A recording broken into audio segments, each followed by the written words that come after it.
എത്ര പേര്? ഇതിൽ വരുന്ന സ്ത്രീകളുടെ ഭാഗത്ത് ആരെങ്കിലും ഉണ്ടോ? സ്ത്രീകളുടെ ഭാഗത്ത് ടീച്ചറെ ഇവിടെ എങ്ങനെ പ്രയർ ചെയ്യണം? ഇവിടെ എങ്ങനെ പ്രയർ ചെയ്യണം? ഇതിന് മോഡൽ പറഞ്ഞാലാണ്, ഇത് പറഞ്ഞാലാണ്.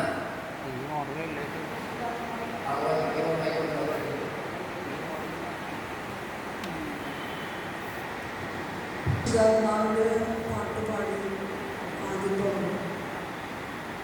അത് കഴിഞ്ഞ് കുറച്ച് നേരം ഞങ്ങൾ സ്തുതിക്കും. സ്തുതിപ്പ് കഴിഞ്ഞ് ഓരോ വ്യക്തിപരമായി നമുക്ക് ദൈവകാലത്തിലെ എല്ലാ നാളുകളെയും ഓർത്ത് കുറച്ച് 10-15 മിനിറ്റ് നേരം സ്തുതിക്കും. ഇവരൊക്കെ പ്രാർത്ഥനയ്ക്ക് വന്നിട്ടുള്ളവരെയും അപ്പോൾ അത് കഴിഞ്ഞ് പരിശുദ്ധ വചനം വായിക്കും. വചനം വായിക്കാൻ വേണ്ടി അതിന് വേണ്ടി പാട്ട് പാടും, വചനം വായിക്കും. അത് കഴിഞ്ഞ് ആദ്യം ജപമാല കുറിയുടെ തുടങ്ങുന്നത്. ആദ്യം വന്ന് ജപമാല ചെല്ലി കഴിഞ്ഞാണ് പാട്ട് പാടിയിട്ട് ജപമാല തെല്ലി കൈകാര്യം കൊണ്ടുവരും. അപ്പോഴേക്കും 3 മണി 2 മണിക്ക് തുടങ്ങും. 3 മണിക്ക് കൈകാര്യം കൊണ്ടുവരും. അത് കഴിഞ്ഞിട്ടാണ് ഈ സ്കൂളിൽ വായിക്കുന്നത്. അത് കഴിഞ്ഞ് മധ്യസ്ഥനാണ് കഴിഞ്ഞിട്ട് 1 മണിക്കൂറോളം. അപ്പോൾ പിന്നെ ഇതാണ് ഇപ്പോൾ ഇവിടെ നടന്നുകൊണ്ടിരിക്കുന്ന പ്രാർത്ഥന. ഞാൻ പറഞ്ഞാലാണ് ഇവിടെ ജോസേട്ടൻ ഇപ്പോൾ നിലവിൽ ലീഡർ ആരാ? ജോസേട്ടനാണോ? ജോസേട്ട നമുക്ക് ഇതൊരു കടലാസ് നിങ്ങൾ DLM കഴിക്കുന്നത് നല്ലതാണ് കേട്ടോ. മോഡൽ പ്രയർ എന്ന് പറഞ്ഞൊരു പുസ്തകമുണ്ട്. ഇത് അവിടെ നിന്ന് വാങ്ങിക്കുക. ജോൺ ചേട്ടനൊക്കെ അറിയാമല്ലോ, ജോൺ ചേട്ടൻ്റെ ഉണ്ടാവില്ല ഇത് ഇല്ലേ? ജോൺ ചേട്ടൻ നമ്മൾ ഇന്നിപ്പോൾ നിങ്ങൾക്ക് ഏറ്റവും അത്യാവശ്യം വേണ്ടത് കൂട്ടായ്മ ഉണ്ടെങ്കിലേട്ടാ നിങ്ങൾക്ക് അഭിഷേകം വരത്തുള്ളൂ. വീട്ടിലിരുന്ന് ഒറ്റയ്ക്ക് പ്രാർത്ഥിച്ചാൽ കാര്യമില്ല എന്ന് പറയില്ല. ഒറ്റയ്ക്കിരുന്ന് പ്രാർത്ഥിച്ചാൽ അഭിഷേകം വരണമെങ്കിൽ കൂട്ടായ്മയിൽ വരണതാണ്. അപ്പോസ്തല പ്രവർത്തനത്തിൽ 2-ാമത്തെ അധ്യായത്തിൽ അപ്പം മുറിക്കൽ കൂട്ടായ്മ, സ്വരമിക്കൽ എന്നിവ എവിടെ വരണം? ദേവാലയത്തിലുണ്ടാവണം കേട്ടോ. വീട്ടിലിരുന്ന് പ്രാർത്ഥിച്ചിട്ട് കുഴപ്പമുണ്ടെന്ന് പറയാമല്ല കേട്ടോ. ഞാൻ പ്രാർത്ഥിക്കുന്നത് നല്ലതാണ്. നിങ്ങൾക്ക് ഒരു പ്രശ്നം ഉണ്ടെങ്കിൽ വീട്ടിലിരുന്ന് പ്രാർത്ഥിക്കാൻ പറ്റുമോ? പറ്റത്തില്ല കേട്ടോ, പറ്റത്തില്ല. വീട്ടിൽ എന്തെങ്കിലും നിസ്സാര പ്രശ്നം, ഇറച്ചി വെച്ചത് കരിഞ്ഞു പോയി, അന്നത്തോടെ നിങ്ങൾക്ക് പ്രാർത്ഥന പോയി, പ്രാർത്ഥനയുടെ മൂട് പോവും. എന്താ കാരണം? ഇറച്ചി വെച്ചത് കരിഞ്ഞത് ആര് കണ്ടു? ഭർത്താവ് കണ്ടു. അന്ന് പോയി, സമാധാനം പോയി, അന്ന് പ്രാർത്ഥിക്കാൻ പറ്റത്തില്ല. അപ്പോൾ പ്രാർത്ഥിക്കാൻ ഇവിടെ വരണം, ഇവിടെ വരണം, പള്ളിയിൽ വരണം. മീൻ വെച്ചത്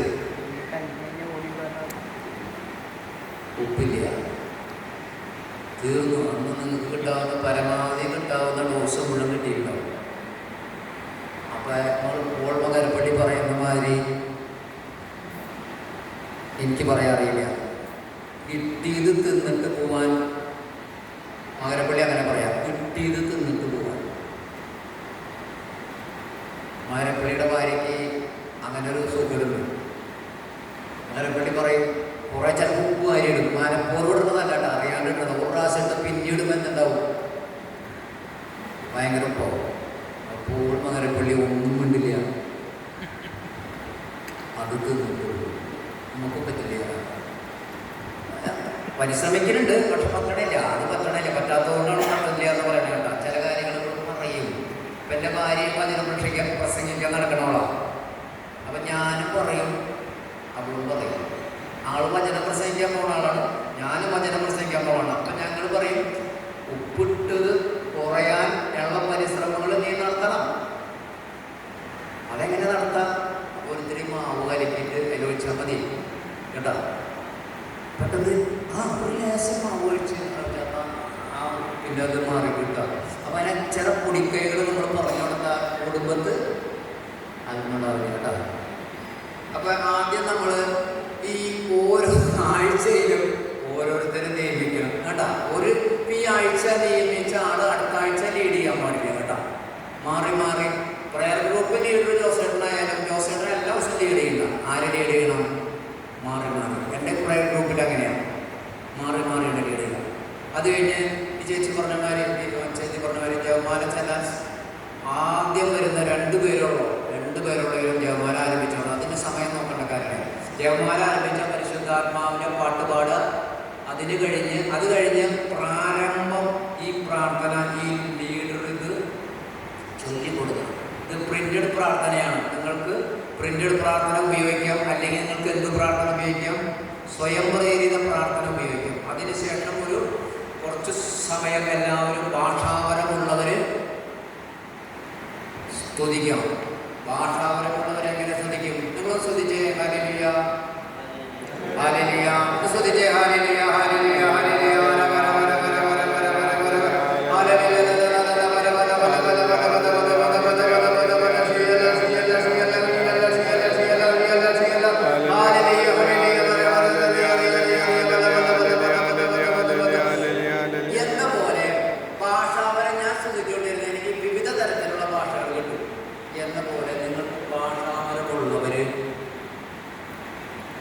സ്തുതിക്കാം. ഞാൻ കുളത്തുകയിൽ ട്രെയിനിങ്ങിൻ്റെ ഇടയിൽ സിസ്റ്ററോട് ഞാൻ പറഞ്ഞു, വിവിധ തരത്തിലുള്ള ഭാഷകൾ വരുന്നുണ്ട്, അതിൻ്റെ വ്യാഖ്യാനം തരാൻ പറ്റുമെന്ന് വെച്ചപ്പോൾ വളരെ പ്രഗത്ഭമായ സിസ്റ്റർ പറയാം, വ്യാഖ്യാനം കർത്താവ് തരട്ടെ. വ്യാഖ്യാനം കൊടുക്കേണ്ടത് ആരാ? അത് കർത്താവ് തരും. നമുക്ക് ഇന്നല്ലെങ്കിൽ നാളെ ഞാൻ ഈ എൻ്റെ സ്വയം പ്രേരിത പ്രാർത്ഥനയുടെ ഭാഷാപരങ്ങൾ മുഴുവൻ എനിക്ക് വരുന്നത് മുഴുവൻ ഞാൻ എഴുതി വയ്ക്കുന്നുണ്ട്. പുതിയ ഭാഷകൾ വരുമ്പോൾ അത് മുഴുവൻ എഴുതി വയ്ക്കും. അപ്പോൾ നമുക്ക് സ്വാഭാവികം, ഞാൻ ഈ വണ്ടി പോകുമ്പോൾ ഞാൻ ഭാഷാപരം ചൊല്ലി പോവാം. നമുക്ക് പറയുന്നത് എന്താണെന്ന് എനിക്ക് തന്നെ അറിഞ്ഞൂടാ, കർത്താവിന് മാത്രമേ അറിയുള്ളൂ. അപ്പോൾ ആ ഭാഷാപരം കിട്ടിക്കഴിഞ്ഞാൽ അങ്ങനെ ഒരു അഭിഷേകം നമ്മളിലേക്ക് ഇറങ്ങി വരുന്നുണ്ട്. നിങ്ങൾ സ്തുതിച്ചാൽ മതി, വെറുതെ സ്തുതിച്ചാൽ മതി. സ്തുതിക്കുകയും തെറി പറയാൻ ഒരുമിച്ച് പറ്റുമോ? പറ്റത്തില്ല. പരിശുദ്ധാത്മം കടിഞ്ഞാണിടുന്നതാണ്. വർഷങ്ങളായി തെറി പറയാറില്ല, വർഷങ്ങളായി തെറി ഒന്നും പറയാറില്ല. പോലീസിലായിരിക്കുമ്പോൾ ഈ ഭാഷ ഉപയോഗിക്കണമെന്ന് നിങ്ങൾക്കറിയാമല്ലോ. പോലീസിലായിരിക്കുമ്പോൾ ഇത് ഉപയോഗിച്ചിട്ടുണ്ട്. അപ്പോൾ പോലീസിലായിരിക്കുമ്പോൾ തന്നെ 2016 എൻ്റെ നാവിന് കടിഞ്ഞാണിട്ടു. വിലകെട്ടവ പറയാതെ സർവ്വജനങ്ങൾ മാത്രം ഉച്ചരിച്ചാൽ നിന്റെ നാവ് എൻ്റെ നാവ് പോലെ ആവും. ജെറമ്യ 15:19. ഞാൻ അന്നൊടുങ്ങി പ്രാക്ടീസ് തെറിയൊന്നും വരത്തില്ല കേട്ടോ, വരത്തില്ല. പക്ഷേ ഞാൻ ചൂടായാൽ പിന്നെ കിട്ടില്ല. അത്രയ്ക്ക് പെട്ടെന്ന് ക്ഷുഭിതനാവും. അത് നമ്മുടെ എൻ്റെ സിസ്റ്റർക്കൊക്കെ അറിയാം. പറയേണ്ടത് ആരുടെ മുഖത്ത് നോക്കി പറയും. കർത്താവിനെ മാത്രമേ പേടിയുള്ളൂ. അതിൻ്റെ അനുഭവങ്ങൾക്ക് ഇവർക്കറിയാം. പറയാനുള്ളത് ആരുടെ മുഖത്തേക്ക് പറയും. നിങ്ങളെടുത്ത ക്ലാസ്സിൽ നിന്ന് ശരിയല്ല എന്ന് ഞാൻ മുഖത്തേക്ക് പറഞ്ഞിട്ടുണ്ട്. വിഷമങ്ങളും ഉണ്ടായിട്ടുണ്ട്, എന്നെ കുറ്റപ്പെടുത്തിയിട്ടൊക്കെയില്ല. അത് പക്ഷേ ഞാനത് മൈൻഡ് ചെയ്യാറില്ല. ക്ലാസ് എടുക്കാൻ കഴിവുള്ളവരെ മാത്രമേ ക്ലാസ് എടുക്കാൻ തട്ടപ്പുറത്ത് കയറ്റാവൂ, അല്ലാത്തവനെ കയറ്റരുത്. അതാണ് പലരുടെയും ക്ലാസ്സുകളുടെ യഥാർത്ഥ രൂപത്തിൽ കൊടുക്കാൻ സാധിക്കാത്തതിൽ എനിക്ക് മനസ്സിന് ഭയങ്കര വിഷമമുണ്ടായിട്ടുണ്ട്. ഇവിടെ പല ക്ലാസ്സുകൾ എടുത്തപ്പോൾ പലർക്കും പല വിഷമങ്ങളുണ്ടായിട്ടുണ്ടാവും. ആ വിഷമങ്ങൾ മൂത്തേക്ക് പറഞ്ഞിട്ടുണ്ട്, നിങ്ങളൊന്നും എടുത്തത് ശരിയല്ലാണെന്ന്. അവർക്ക് എന്നോട് വിഷമമുണ്ടാവും, അതൊന്നും അതിന് കാര്യമില്ല. നിങ്ങൾ വന്നിരിക്കുന്നവരുടെ ഹൃദയത്തിലേക്ക്, ചങ്കിലേക്ക് വചനം എത്തിക്കാൻ പ്രാപ്തരായ ഞങ്ങൾ നിങ്ങളുടെ ചങ്കിലേക്ക് വചനം എത്തിച്ചില്ലെങ്കിൽ അതിൻ്റെ കുറവ് ആരുടെ കുറവാണ്? ആരുടെ കുറവാണ്?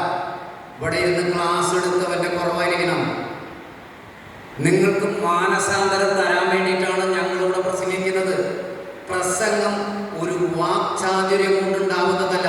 പ്രസംഗം ദൈവത്തിൻ്റെ ദാനമാണ്. പ്രബോധനം ദൈവത്തിൻ്റെ ദാനമാണ്. ഇത് എല്ലാവർക്കും ഉണ്ടാകണമെന്നില്ല. എല്ലാവർക്കും സ്റ്റേജിൽ കയറി പ്രസംഗിക്കാമെന്ന് തോന്നാം, എല്ലാവർക്കും പറ്റില്ല. പറഞ്ഞു മനസ്സിലായല്ലോ? അപ്പൊ അത് കഴിഞ്ഞ് പ്രാർത്ഥന കഴിഞ്ഞ എന്താണ്? സ്തുതിക്കുക. സ്തുതിപ്പ് കഴിഞ്ഞാൽ ആരെങ്കിലും ഇത് ഫോട്ടോ എടുത്തോളാം, ഞാനത് കൊണ്ടുപോകും, ഇതെൻ്റെ സ്വന്തം. പ്രാർത്ഥന കഴിഞ്ഞ് നിങ്ങൾക്ക് എന്താണ് വേണ്ടത്? അത് ഭാഷാപരത്തിൽ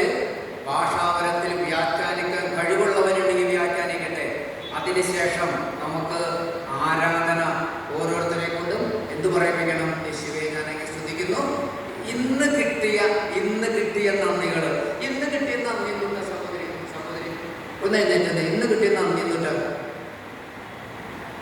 അല്ലാട്ടാ, നിങ്ങളിന്ന് ജീവൻ നിലനിർത്തിയതാണ് ഏറ്റവും വലിയ കാര്യം.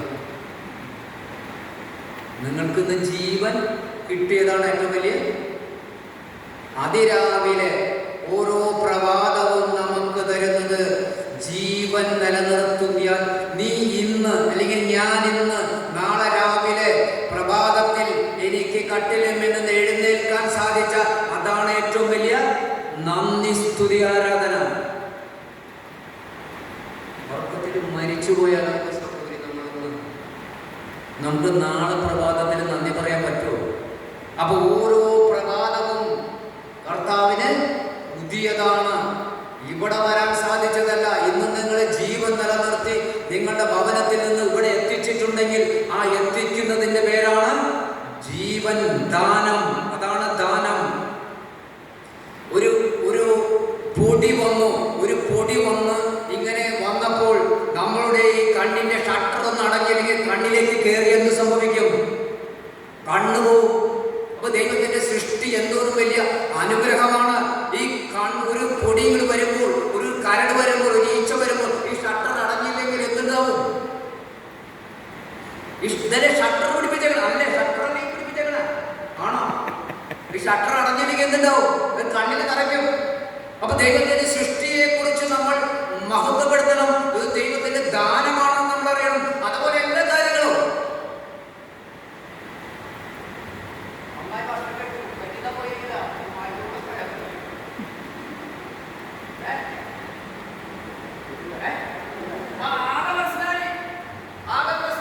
ഇനി ഒരു ദിവസം എഴുന്നേറ്റു ഒരു 10 പ്രാവശ്യം വായിക്കുന്ന പോയി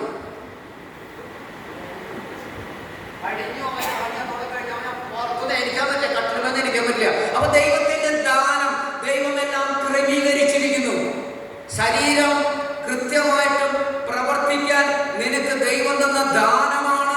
നീ ഓരോ ദിവസവും ദൈവത്തെ ആരാധിക്കണമെന്ന് പറയാനുള്ള കാരണം അതാണ്. അതിനെ നിന്നെ സഹായിക്കുന്നതാണ് പരിശുദ്ധാത്മാവ്.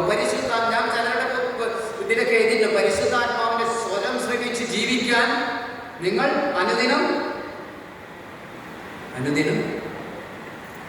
പ്രാർത്ഥിക്കണം. പാപം ഉണ്ടാകരുത്. ഈ സഹോദരി പറഞ്ഞ ഈ പ്രാർത്ഥന ഞാൻ ഇപ്പൊ ചെല്ലുന്നുണ്ട്. എന്താ പ്രാർത്ഥന എന്നറിയാം? എൻ്റെ ശരീരം അഴുകാനുള്ളതല്ല, പുഴു തിന്നാനുള്ളതല്ല എന്ന് ഞാൻ പ്രാർത്ഥിക്കുന്നുണ്ട്. വിശുദ്ധ എന്ന് പറഞ്ഞാൽ എന്താണ്? വിശുദ്ധ എന്ന് പറഞ്ഞാൽ ഈ സഹോദരിയുടെ അത് കേട്ടപ്പോൾ ഞാൻ പറഞ്ഞത് മാത്രം. ഈ സഹോദരിയുടെ അതേ പ്രാർത്ഥനയാണ് ഞാൻ പ്രാർത്ഥിക്കുന്നത്. എൻ്റെ ശരീരം പുഴു തിന്നാനുള്ളതല്ല, എൻ്റെ ശരീരം അഴുകാതെയിരിക്കണം. അഴുകാതിരിക്കണമെങ്കിൽ ഞാൻ വിശുദ്ധിയിൽ ജീവിക്കണം. വിശുദ്ധിയിൽ ജീവിക്കണമെങ്കിൽ എന്താ ടീച്ചറെ?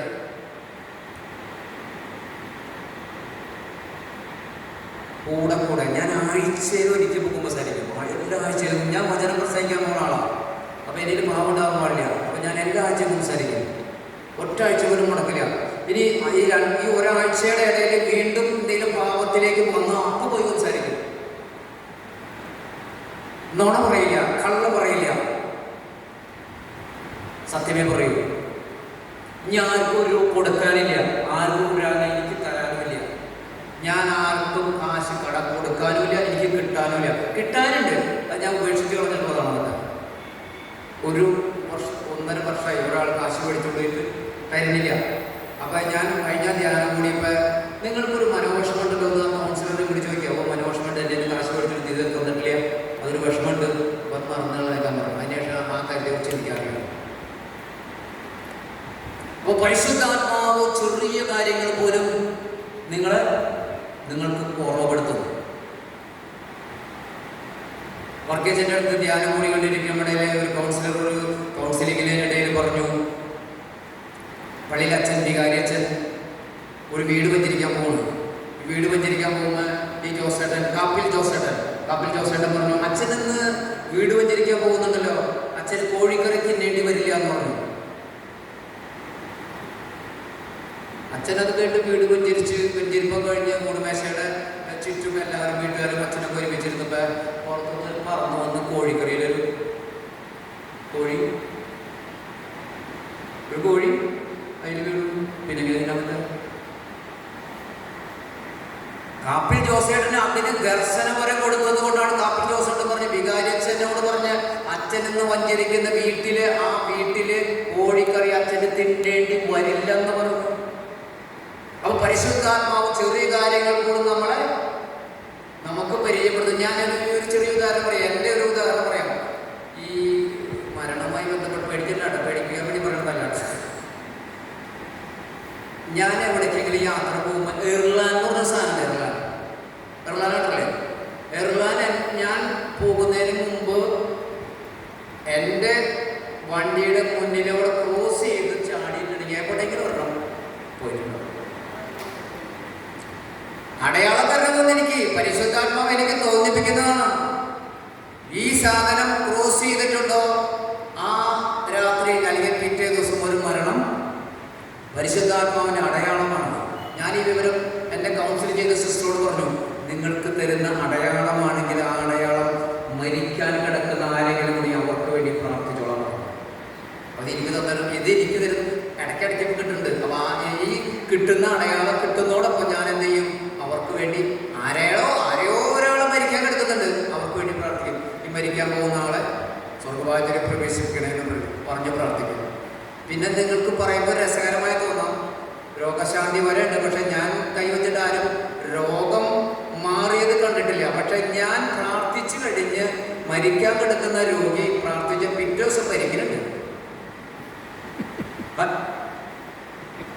ഞാനതായാലും ഇപ്പൊ പൂലയാണ്. ഇപ്പൊ പൂല വിളിച്ച പൂല ഞാൻ എനിക്ക് പേടിയല്ല, അത് വേണ്ട.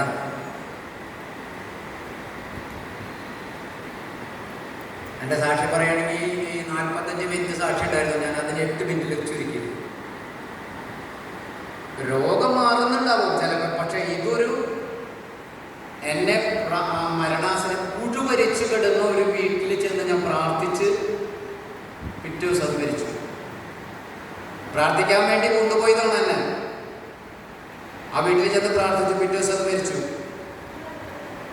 നല്ലതാണോ എന്ന് ചോദിച്ചാൽ ഈ കുറേ മരണങ്ങൾ ഞാൻ എൻ്റെ കാര്യം അറിയാലോ, കാല് അപ്പോൾ അത് കാരണം എനിക്കതിനോട് വലിയ യോജിപ്പില്ല. ഇപ്പം വിളിച്ച പൂലിയ പോവാറില്ല, നിങ്ങൾ പ്രാർത്ഥിച്ചാൽ മതി. പിന്നെ ഇപ്പം ഞാൻ പോകുമ്പോൾ ഇപ്പം ഞാൻ ഒറ്റയ്ക്കല്ല പോകും, ഞാൻ വേറെ കൂട്ടിലോട്ട്.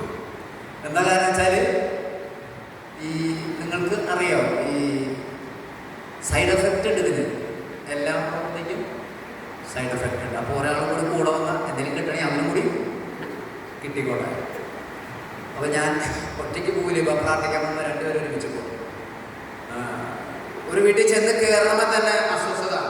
ഒരു വീടിൻ്റെ ഉള്ളിൽ ഒരു വീട് പണിതതിന് ശേഷം ആ ഒരു വീട്ടിൽ ചെന്ന് കണ്ടവഴെ ഒരു ചുവക്കേട് കണ്ടു. അപ്പോൾ ഞാൻ പറഞ്ഞു, ചേട്ടാ ഈ മുറി എന്തെങ്കിലും അടച്ചിട്ടേക്കെന്ന് ചോദിച്ചു. അത് വീടിനകത്ത് എല്ലാ മുറികളും തുറന്നിട്ടിരിക്കുന്ന ഒരു മുറി മാത്രം അടച്ചിട്ടിരിക്കും. ചേട്ടാ നാളെ മുതൽ ഈ വീടിൻ്റെ മുറി തുറക്കാൻ പറഞ്ഞു. അപ്പോൾ ചേട്ടനെ കൊണ്ട് ഇന്ന് തന്നെ തുറപ്പിച്ചു. ഞങ്ങളെല്ലാം തുറപ്പിച്ച് പിറ്റേ ദിവസം ആ ചേച്ചി ഭക്ഷണം കഴിച്ചു. ഭക്ഷണം കഴിക്കുന്നില്ല എന്ന് പറഞ്ഞതാണ്. ആ വീട്ടിൽ നിന്ന് പ്രാർത്ഥിച്ച് കഴിഞ്ഞപ്പോൾ മുറിയൊക്കെ തുറന്ന് അടിച്ചു വൃത്തിയാക്കി ആ മുറിയിൽ ഒന്നുകൂടരുതെന്ന് പറഞ്ഞു. ഞങ്ങൾ അന്നവെള്ളം ഞാൻ എവിടെ പോകുമ്പോൾ അന്നവെള്ളം കൊണ്ടുപോകും. അന്നവെള്ളം കൊണ്ടേ തെളിച്ച് എന്നിട്ട് പ്രാർത്ഥിക്കുള്ളൂ, വെട്ടി തിരിച്ച് കിട്ടാണ്ടിരിക്കാനായിട്ട്. തലയിലൊക്കെ എണ്ണവിളക്ക് വെച്ചിട്ട് ഞാൻ പോകുള്ളൂ. അപ്പോൾ പ്രാർത്ഥിച്ച് കഴിഞ്ഞാൽ പിറ്റേ ദിവസം ആ ചേച്ചി ഭക്ഷണം കഴിച്ചു, എഴുന്നേറ്റിരുന്നു. അങ്ങനെ വിശുദ്ധിയിൽ ജീവിച്ച നീ നാളെ വിശുദ്ധമായി മാറും. അന്തിമ വിധി നാളിൽ വിധിയാളൻ വരുമ്പോൾ, മണവാളൻ വരുമ്പോൾ ഈ ശരീരം ആ മണവാളനോടൊപ്പം ഞാനും ഉയർത്തെഴുന്നേറ്റ് പുതിയ സൃഷ്ടിയായി ഈ ശരീരത്തോടുകൂടിയുള്ള ഉയർപ്പിലേക്ക് ഞാൻ വിശ്വസിക്കുന്നു. ശരീരത്തിൻ്റെ ഉയർപ്പിൽ ഞാൻ വിശ്വസിക്കുന്നു. നിങ്ങൾ വിശ്വസിക്കില്ല? ശരീരത്തിൻ്റെ ഉയർപ്പിൽ വിശ്വസിക്കില്ല?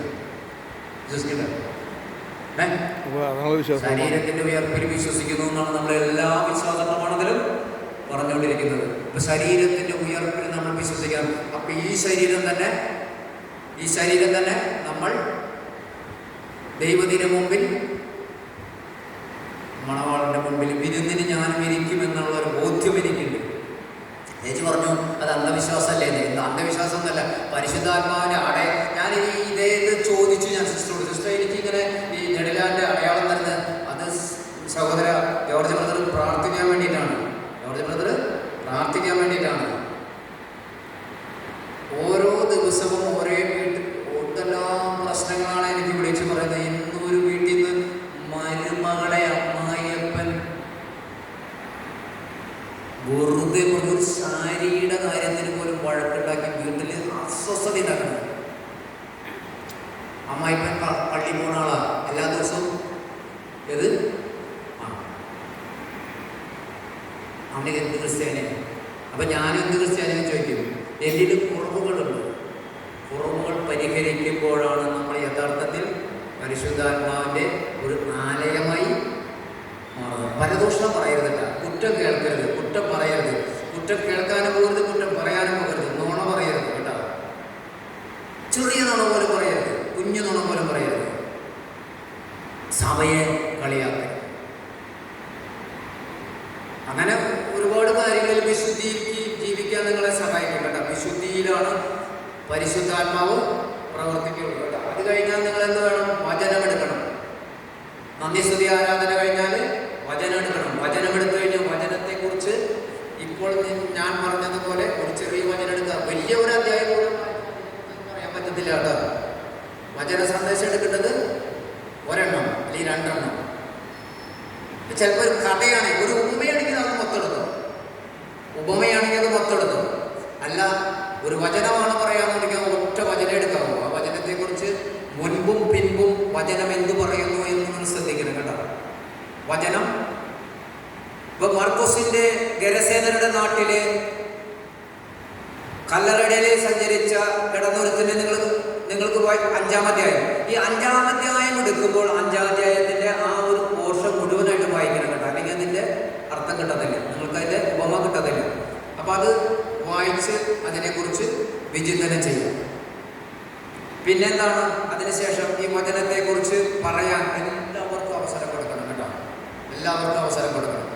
എല്ലാവരും ഇപ്പം നിങ്ങൾക്ക് ഇനിയിപ്പോൾ നിങ്ങൾ സ്റ്റാർട്ടിങ് ആയതുകൊണ്ട് വേണമെങ്കിൽ നിങ്ങൾക്ക് ഇന്നത്തെ വചനം, അടുത്ത ആഴ്ചത്തെ വചനം ഇന്ന് കൊടുക്കാം കേട്ടോ. അപ്പോൾ അവരെന്നെ പഠിച്ചു വരും. യഥാർത്ഥത്തിൽ അങ്ങനെ ചെയ്യാൻ പാടില്ല എന്ന് പറയാം. പരിശുദ്ധാത്മാവ് ആ സമയത്ത് തരുന്ന വചനം മാത്രമേ കൊടുക്കാൻ പാടുള്ളൂ എന്നാണ് പറയുന്നത്. അല്ലാണ്ട് തയ്യാറായി വരുന്നതല്ല. അപ്പോൾ പരിശുദ്ധാത്മാവിൻ്റെ അഭിഷേകം സ്വരമുണ്ടാകുന്നില്ല. പരിശുദ്ധാത്മാവിന് സ്വരമുണ്ടാകുന്നില്ല. പരിശുദ്ധാത്മാവിനെ നിങ്ങൾ വിളിച്ച് പ്രാർത്ഥിക്കണം. എങ്ങനെ വിളിച്ച് പ്രാർത്ഥിക്കണം? ഓ പ്രിയ പരിശുദ്ധാത്മാവേ, എന്നിലേക്കും ഈ വചനത്തിലേക്കും എഴുന്നള്ളി വന്ന് ഈ വചനത്തിൻ്റെ അഭിഷേകത്തിലേക്ക് ഞങ്ങൾക്ക് കടക്കാൻ വേണ്ട പരിശുദ്ധാത്മാവിൻ്റെ ശക്തി ഞങ്ങൾക്ക് തരണമെന്ന് നിങ്ങൾക്ക് അതേ രീതിയിൽ വേണമെങ്കിൽ പ്രാർത്ഥിക്കാം കേട്ടോ. അത് കഴിഞ്ഞ് മധ്യസ്ഥ പ്രാർത്ഥന. മധ്യസ്ഥ പ്രാർത്ഥന എന്തിനു വേണ്ടിയിട്ടാണ്? വചനം കഴിഞ്ഞാൽ മധ്യസ്ഥ പ്രാർത്ഥനയാണ്. മധ്യസ്ഥ പ്രാർത്ഥന എന്തിനു വേണ്ടിയിട്ടാണ്? ആദ്യം നിങ്ങളുടെ കാര്യങ്ങൾ പറയരുത്. ആദ്യം പൊതുനിയോഗം. എന്താണ് പൊതുനിയോഗം? അവിടെ നിയോഗം എന്താ? സഭയുടെ ഐക്യം കേട്ടോ. അത് നിങ്ങൾ വീട്ടിൽ ജവാന ചെല്ലുമ്പോഴും ആദ്യത്തെ രഹസ്യം പൊതു കാര്യങ്ങൾക്ക് വേണ്ടിയാണ് പറയേണ്ടത്. നല്ലതാണ് കേട്ടോ. നിങ്ങളുടെ മെത്തേഡ് എനിക്കറിയില്ല. അപ്പം നിങ്ങൾ പ്രാർത്ഥന ഗ്രൂപ്പിൽ ആദ്യം മാർപ്പാപ്പയ്ക്ക് വേണ്ടി പ്രാർത്ഥിക്കണം, സഭയ്ക്ക് വേണ്ടി പ്രാർത്ഥിക്കണം. ഈ നിങ്ങൾ ഇവിടെ ഇരിക്കുന്ന ഈ ഇടവകയ്ക്ക് വേണ്ടി പ്രാർത്ഥിക്കണം, ഇടവ വികാരിക്ക് വേണ്ടി പ്രാർത്ഥിക്കണം. ഇവിടുത്തെ എല്ലാ ഭക്തസംഘടനകൾക്കും, കൈക്കാരന്മാർ, ട്രസ്റ്റികൾ തട്ടിപ്പും മത്തങ്ങയും ചെയ്യാതിരിക്കാൻ വേണ്ടി പ്രാർത്ഥിക്കണം. കേട്ടിട്ടില്ലേ? അല്ലെങ്കിൽ എന്നുണ്ടോ പള്ളി ഒരു ഭാഗത്ത് ഇടിഞ്ഞു പോയിക്കൊണ്ടിരിക്കും. രക്ഷപ്പെടില്ല, അത് വേറെ വിഷയം.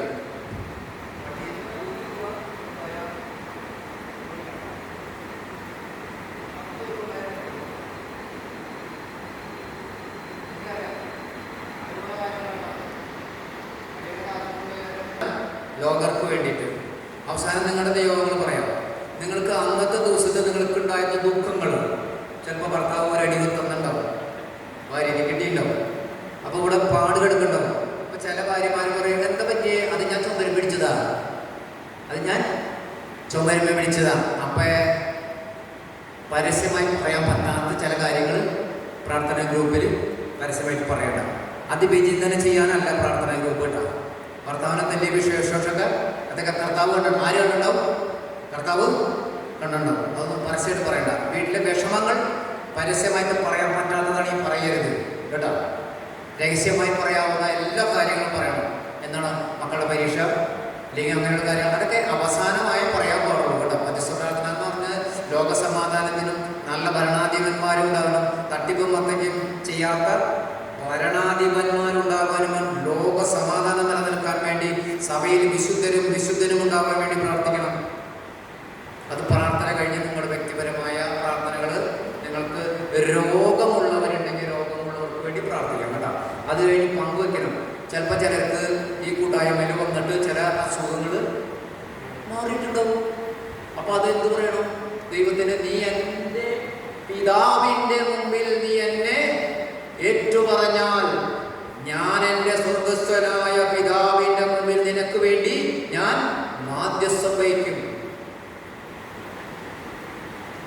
ഇതൊക്കെ പറഞ്ഞു തരാനേ എനിക്ക് പറ്റത്തുള്ളൂ. നിങ്ങളാണ് ജീവിതം. ഇതാണ് LSS ഒരു ജീവിത ക്രമമാണ്.